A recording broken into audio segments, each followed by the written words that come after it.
All right, thank you, Jeremy. Well, Cyber Monday is all about getting the best deal, but some schemers are taking advantage of shoppers whose sites are set high on demand items.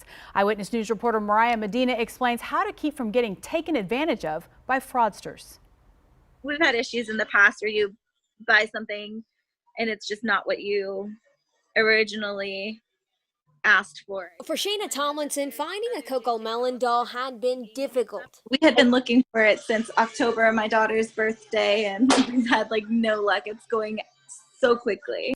Basically near impossible. Online, you can find them for a substantial markup, $71, $50, and more. While Tomlinson found an authentic doll at a 100% markup, Jason Meza of the Better Business Bureau says schemesters are using other highly desired items like the PlayStation 5 console to dupe buyers into giving over their information. Yeah, you may be searching for that hard to find gift. That item may end up finding them on websites that are unsecure, unknown, or seem very basic promoting these offers. They're scam sites designed to capture your payment.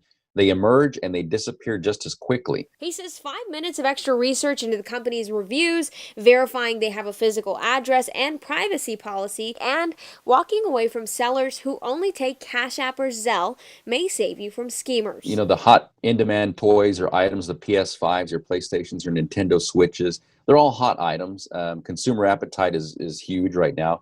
We find that social media is where a lot of people search, they start the process, they even buy, sometimes lose from a counterfeit or fraud. The best bet, do your research and pay wisely. The best scenario for online shopping is using a credit card. If a merchant doesn't allow you the option to use a credit card, turn around. Mariah Medina, KENS 5 Eyewitness News.